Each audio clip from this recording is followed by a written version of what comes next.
And now, Starliner Media presents Music Night at the Majestic's Holiday Extravaganza with your host, Michael Boswell.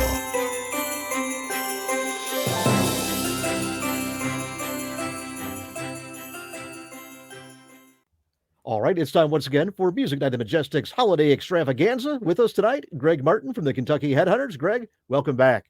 Hello there, Michael. Merry Christmas, everybody. Here we are. I can't believe it. Holiday season is up on us.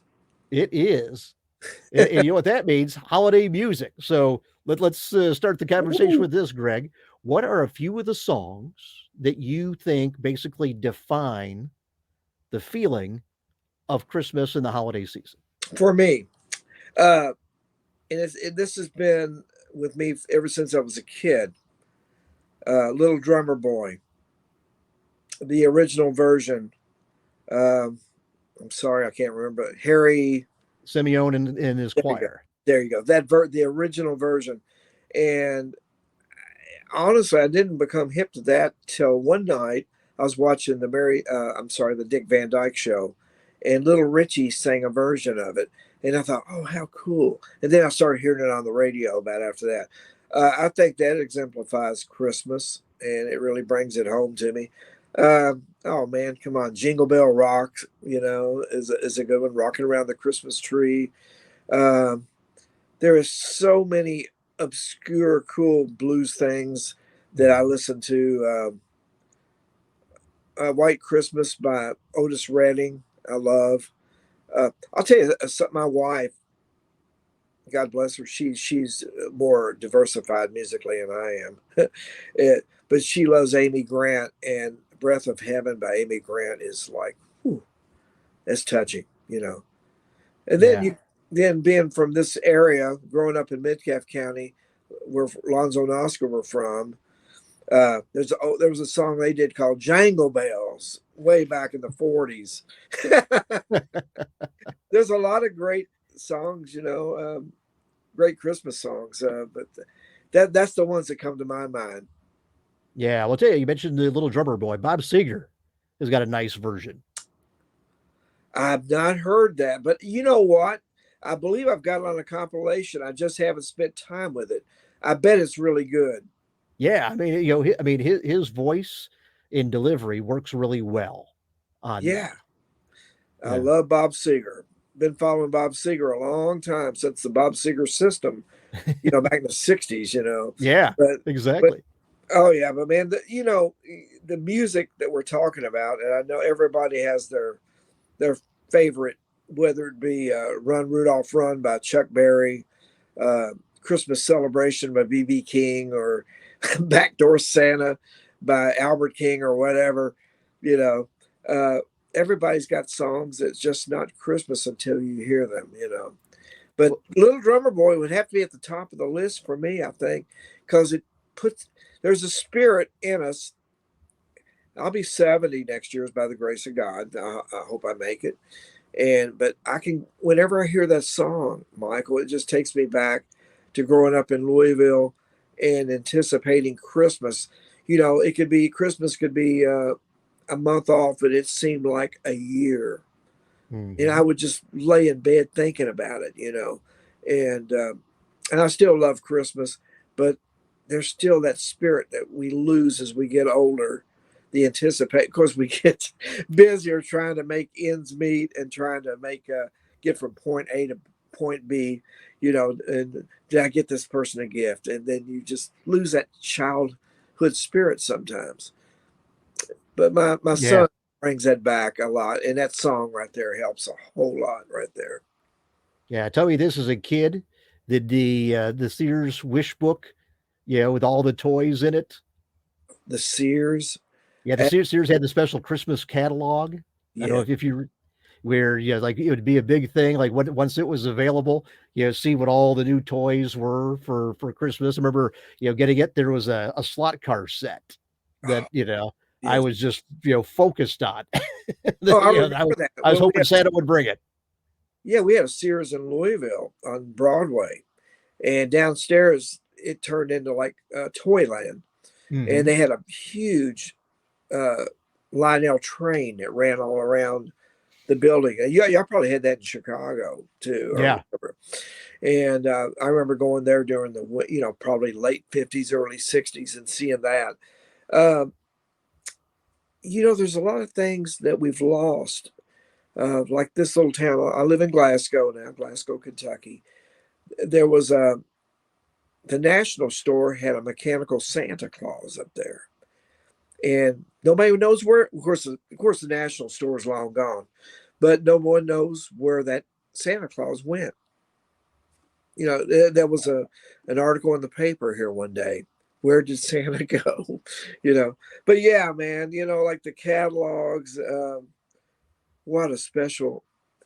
So I know everybody has their special time, and I know a lot of memories are being made today for the younger generation. But I I grew up, you know, I was born in 1953, and by the late 50s, early 60s, I knew what Christmas was. I believed in Santa Claus. I had the little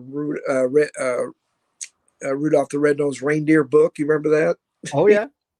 And gosh, I loved it, man. Just loved it so much.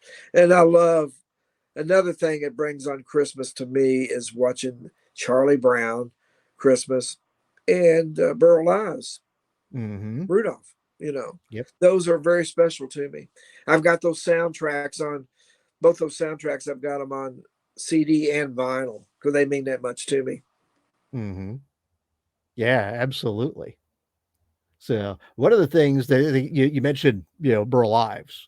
One of the Yeah. songs that to me that is like that one of the definitive seasonal sound feeling things is Holly Jolly Christmas. Oh, It's like absolutely. you hear that, it takes you back, in time Well, to it sure Christmases does. long ago. It sure does, and I should have mentioned those songs, like the Burl Ives, Silver and Gold, Mhm. that's on there, Silver and Gold, uh, Holly Jolly Christmas. I love the little song, There's Always Tomorrow. The Clarice, the reindeer, sang that. You know, Mhm. that soundtrack is so special, and the Charlie Vince Giraldi soundtrack is so special too. So those Mhm. things I got to add in there too. I keep thinking, I go, oh gosh, I forgot that one. Yeah, Yeah. great Tell stuff. me this, Greg.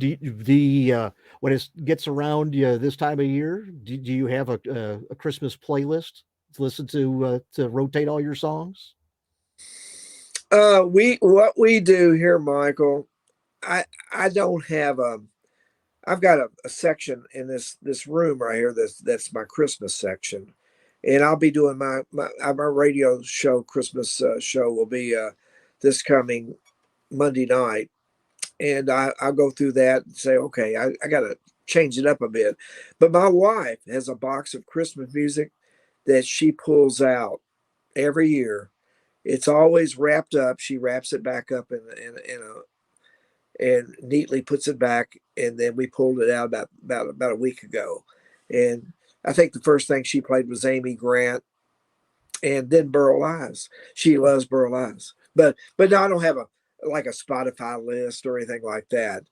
But I do listen to a lot of Christmas music. Yeah. Mhm. Yeah. Well, the thing I love about Christmas music is you can play songs from so many different artists Yes. of different styles, and it all flows. It's like, doesn't matter whether you're a country singer, a rock singer, soul singer, opera singer, what have you. The spirit is the same, when you're hearing these songs. And you can, Absolutely. Yeah. Yeah. the other thing I love about it is the fact that you can take one song, Let It Snow, Let It Snow, Let It Snow, Winter Wonderland, what have you. And Yeah. with the different performers, it's almost like a different song. Yeah, because everybody brings their own, persona Yeah. to those songs that inside and out. Yeah. And there again, and each song will take you back. If these songs, a lot of these songs, when you were a kid, they just take you back to that special time when. And Christmas to me uh, has a deeper. I'm a Christian, and It's the birth of Christ. But as a kid, it was just a special, magical time. And I think back, because my family was still together. My mother and dad were around. My grandparents. I've lost one brother, older brother, and I can remember all the magical Christmases growing up in Louisville on Dresden Avenue, and some of those songs are just there. They're a part of the soundtrack. Their soundtrack. Gosh, just so. And there again, like I say, the top of the list is Little Drummer Boy, but there's so many others, and they just take you right back. And they bring out that spirit it's there in your heart, but everyday life sometimes kind of snuffs it out a little bit. Yeah, that music unlocks it, though. That's the beauty of it. It sure does, man. It sure does. It waters that spirit, don't it? Yes, it does. I love Well, Greg, I think that's the perfect note to wrap up this holiday extravaganza. What say you? That's fine, man. It was so good catching up with you at the end of the year. I can't believe you and I talked earlier in the year, and it's already done. I know, it's crazy. So I hope you have a wonderful Christmas, Happy New Year, and that goes the same to the viewers and listeners out there as well. And God bless us all. Absolutely. All right, Greg. Well, on that note, we will bring this one to a close. Everybody, I want to thank you for watching. Everybody, have a good night. All right, see you. If you enjoyed Music Night at the Majestic's Holiday Extravaganza, follow us on Facebook, YouTube, Twitter, Instagram, and at musicnight.net. Music Night at the Majestic is a copyright production of Starliner Media. Any use of this program, its audio, or visual images without the express written consent of Starliner Media is prohibited.